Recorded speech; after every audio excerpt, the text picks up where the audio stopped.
She's a burden, Linda. She always needs something, always calling, always a problem. Those words weren't meant for me, but I heard every single one. My father thought he'd ended the call. He hadn't.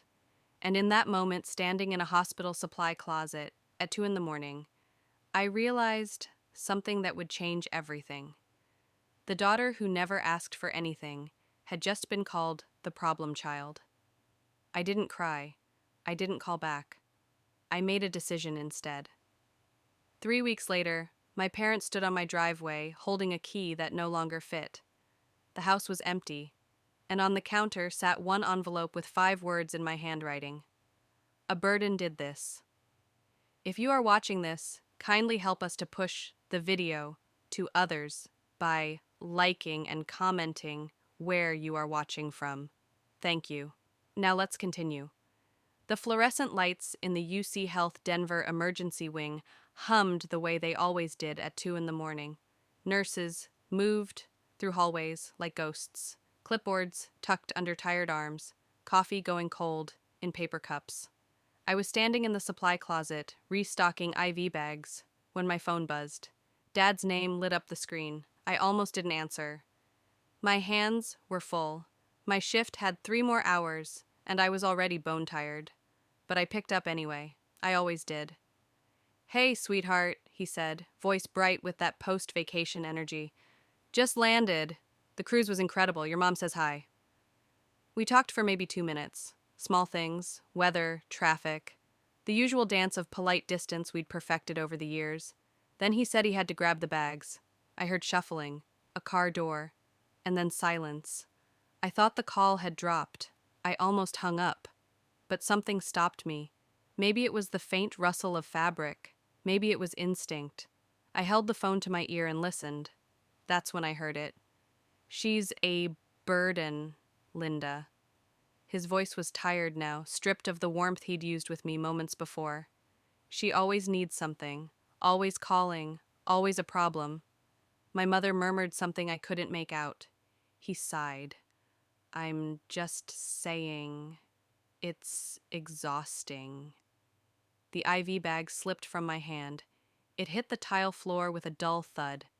I stood there, phone pressed to my ear, staring at the wall.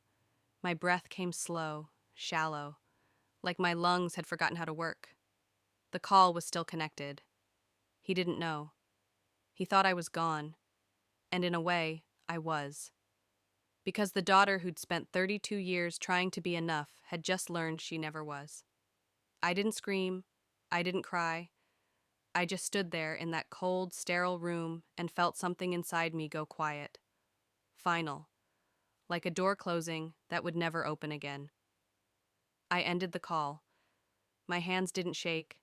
My heart didn't race. I finished restocking the shelves, clocked out at 6, and drove home in silence. The sun was rising over Denver when I pulled into my driveway. I sat in the car for a long time, watching the light spill across the roof of the house I'd bought with my own money, the house I was so proud of, the house my parents had visited exactly twice. I walked inside, made tea, sat at the kitchen table, and for the first time in my life, I let myself think the thought I'd been too afraid to admit. Maybe I didn't owe them anything anymore. Growing up in Aurora, Colorado, I learned early what my role was. I was the responsible one, the quiet one, the one who didn't need attention or ask for help. Nathan, my younger brother, was different. He was the golden boy, the one who got second chances and standing ovations. When he hit a home run in Little League, Dad took him out for steak. When I graduated top of my nursing class, they asked if Nathan could bring his girlfriend to dinner. It wasn't that they were cruel. It was subtler than that. It was the way they forgot my birthday, but never his. The way they bragged about his promotion to strangers, but changed the subject when I mentioned paying off my student loans. I told myself it didn't matter. I built a life that didn't depend on their approval. I worked 60-hour weeks at the hospital. I adopted a dog named Ranger. I bought a house in a neighborhood with tree-lined streets and good schools I'd never need. And I helped them, quietly. When Dad's business struggled, I wired him $10,000. When mom needed surgery, I paid the copay.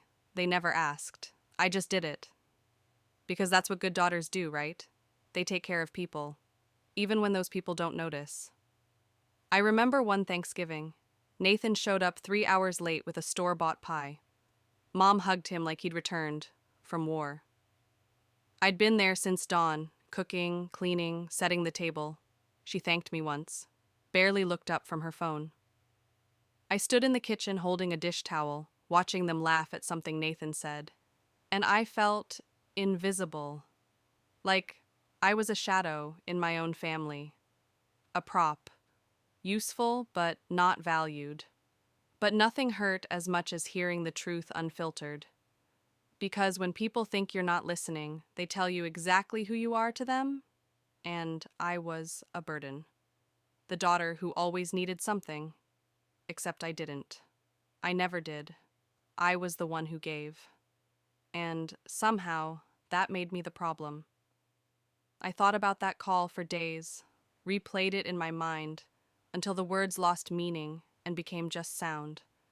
But the feeling stayed, the cold, sinking certainty that I had spent my entire life trying to earn love from people who saw me as an obligation. And for once, I let myself ask the question I'd been avoiding. What would happen if I stopped trying? The answer came faster than I expected. I would be free. My house was supposed to be my sanctuary. 5 bedrooms, hardwood floors, a balcony overlooking the city where I'd sit after long shifts and watch the lights flicker on one by one. I bought it 3 years ago for $980,000. It was the single proudest moment of my life. I remember signing the papers with hands that trembled from exhaustion and joy. This was mine. No one could take it from me. Except now, standing in the living room with my tea going cold, it didn't feel like mine anymore. It felt like a museum of a life I was pretending to live. Every corner held a memory of trying. The dining table where I'd hosted dinners my parents never came to. The guest room I'd decorated for visits that rarely happened. Even the walls seemed to whisper the same question. Why are you still here? I walked through each room that night, touching door frames, running my fingers along countertops. I thought about all the nights I'd come home from the ER, scrubbed clean of other people's suffering, and tried to convince myself I was happy. And I was. Mostly.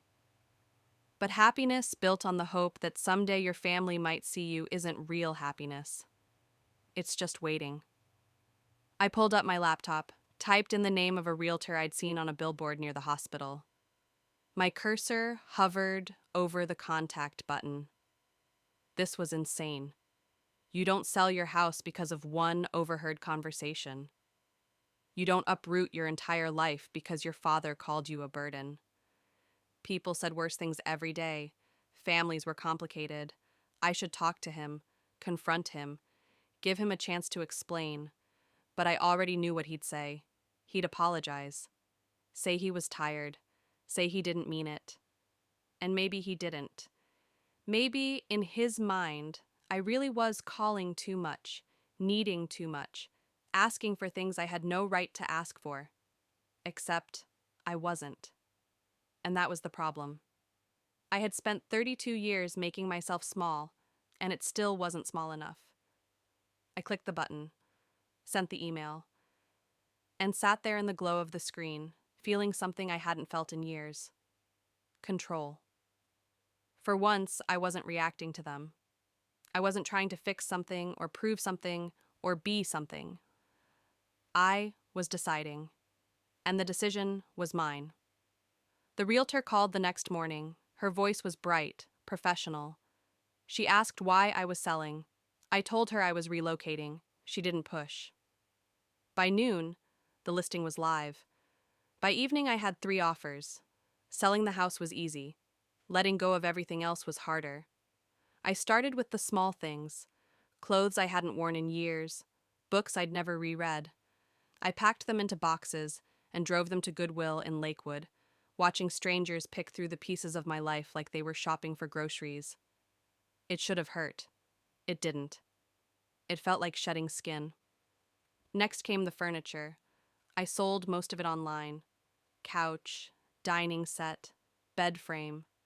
People showed up with trucks and cash, and I watched them haul it all away without a word. The house grew emptier, quieter. It started to echo. I liked the sound. The hardest part was quitting my job. I loved nursing, loved the chaos of the ER, the weight of responsibility, the way a good shift felt like saving the world one IV at a time. But I couldn't stay. Every hallway reminded me of that call. Every supply closet felt like a trap. I typed the resignation letter on a Tuesday, printed it on Wednesday, walked into my supervisor's office on Thursday with my hands shaking so badly I had to sit down. She looked at me like I'd lost my mind. "Kara, you're one of our best. Are you sure?" I nodded, didn't trust my voice. "Where are you going?" "I don't know yet." She stared at me for a long moment. Then she signed the papers. "Take care of yourself." I wanted to laugh. That's exactly what I was doing. For the first time in my life, I was choosing me, not them. Not the version of me they needed me to be. Just me. I rented a storage unit, packed everything I couldn't carry into a 10 by 10 concrete box and locked the door. My entire life fit into 2 suitcases and the back seat of my car. It was terrifying. It was liberating. I sat in the empty house one last time, listening to the silence, and realized I wasn't running from them. I was running from who I became around them. The girl who smiled when she was dying inside. The woman who gave and called it love. The house sold in less than a week. Cash offer. No contingencies. The buyers wanted to close fast. I said yes, signed the papers, took the check. And just like that, the home I thought I'd live in forever became someone else's problem. My parents came back from their cruise on a Tuesday. I know because Nathan posted about it. A photo of the 3 of them at some beachfront restaurant smiling like a magazine ad. The caption read, "Perfect family weekend." I stared at that photo for a long time, tried to remember the last time I was invited to a family weekend. Couldn't. They didn't call, didn't text, didn't ask how I was or if I needed anything, which was ironic given what my father had said. I waited. Part of me wanted to see how long it would take for them to notice I hadn't reached out. Days passed, then a week. Nothing. Radio silence. It was almost funny. The burden who always called had stopped calling, and no one cared. I thought about those toxic family stories you hear online. The ones where people cut off their parents and everyone acts like it's a tragedy. But what about the parents who cut you off first? What about the ones who look at you every day and decide you're not worth their time? That's the part no one talks about. The slow, quiet rejection that doesn't come with a fight or a slammed door. Just absence. Just indifference. I listened to the voicemail again. I don't know why. Maybe I needed to be sure. Maybe I needed to hear it one more time to convince myself I wasn't overreacting. His voice was so casual, so certain. She's a burden, like it was a fact, like it was something everyone already knew. I sat in my car at a rest stop on I-70 at 2 in the morning, staring at my phone, and I cried. Not because I was sad, because I was angry. Angry that I'd wasted so much time trying to matter to people who didn't even notice when I stopped trying. Angry that I'd built my whole life around the hope that someday they'd see me. Really see me. And now I knew they never would. But anger is useful. It burns clean. It gives you clarity. And I had clarity now. I wasn't their daughter anymore. I was just someone they used to know. They only noticed when the house key didn't fit. I wasn't there when it happened, but I imagine it went something like this. They pulled into the driveway around noon on a Saturday, probably planning to stay the night. Dropped by unannounced, the way they always did, expecting me to rearrange my life to accommodate theirs. My dad walked up to the door first, pulled out the key I'd given him years ago, slid it into the lock. It didn't turn. He tried again, jiggled it. frowned. My mom probably said something like, "Did she change the locks?" Not out of concern, out of inconvenience. He rang the doorbell. No answer. Knocked. Nothing. Then he did what people do when they're confused and a little bit scared. He peered through the window. The house was empty. Completely empty. No furniture, no pictures, no sign that anyone had ever lived there.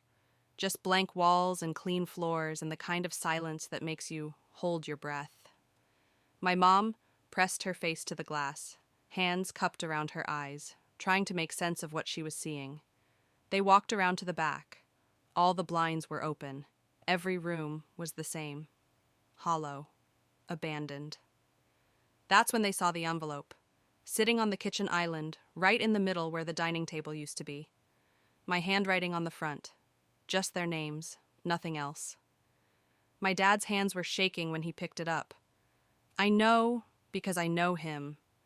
I know the way guilt moves through him like a cold wind.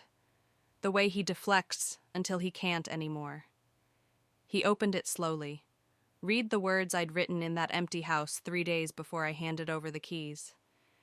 And, for the first time in their lives, my parents stood in a space I'd created and felt the weight of what they'd lost.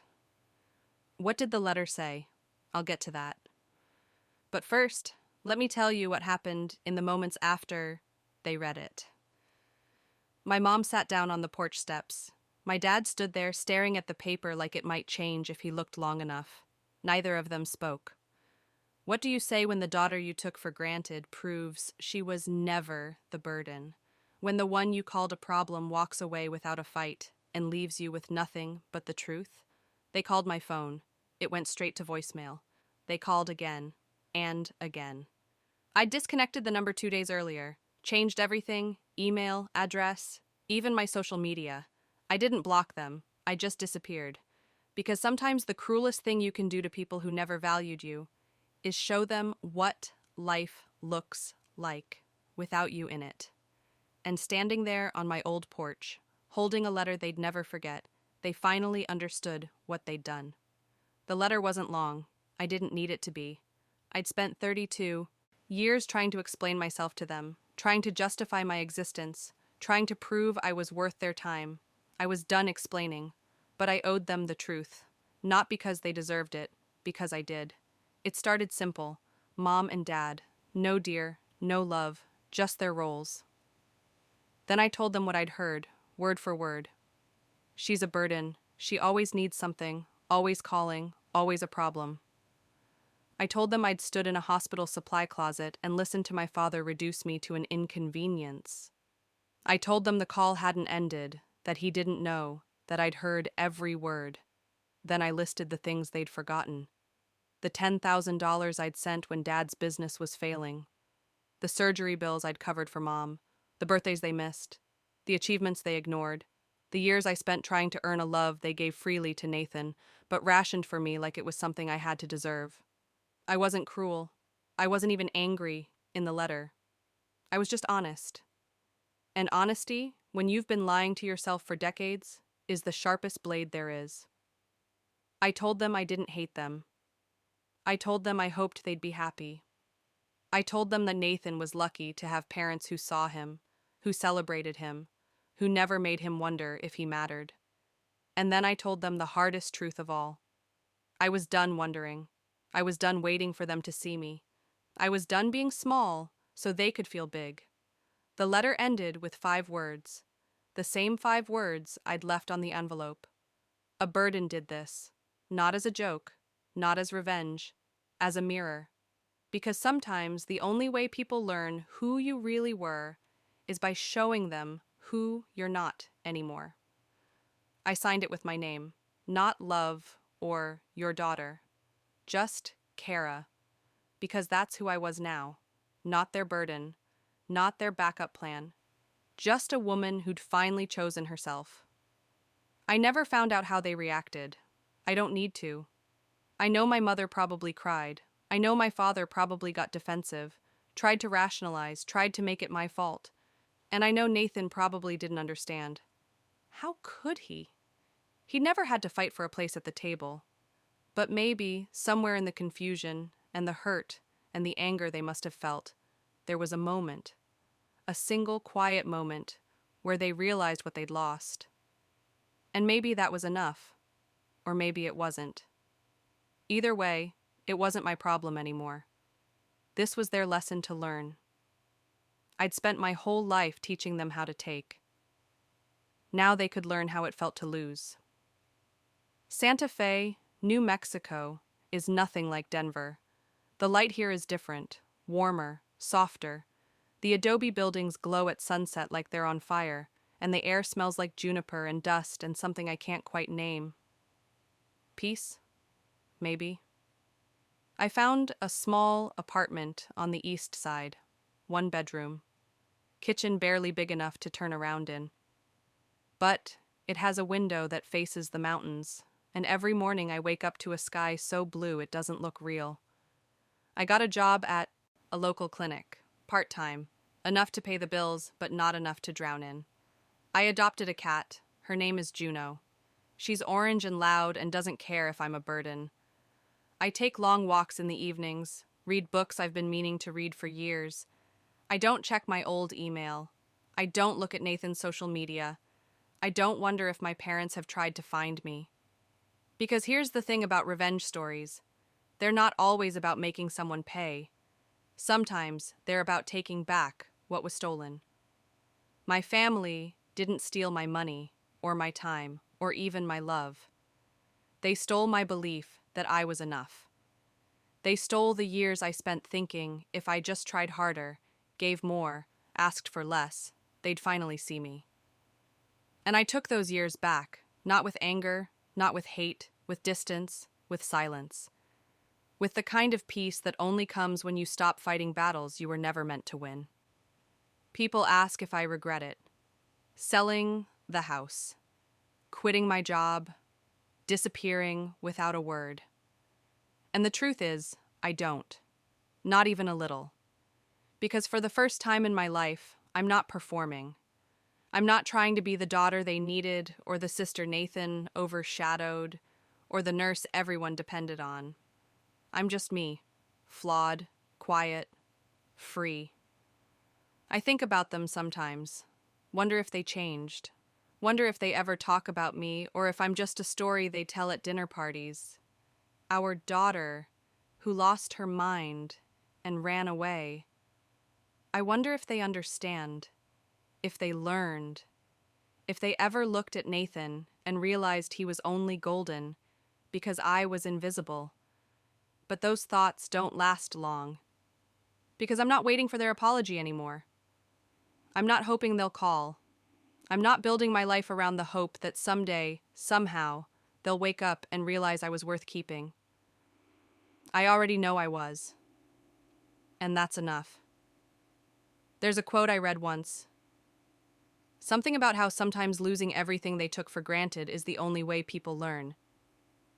I used to think that was cruel. Now I think it's just true. My parents took me for granted. They called me a burden. They treated my love like it was infinite and my patience like it was free. And when I stopped giving, when I walked away and left them with nothing but the echo of what they'd lost, they learned. Maybe not the lesson I wanted them to learn, but a lesson. And me? I learned that family is a choice, not a sentence.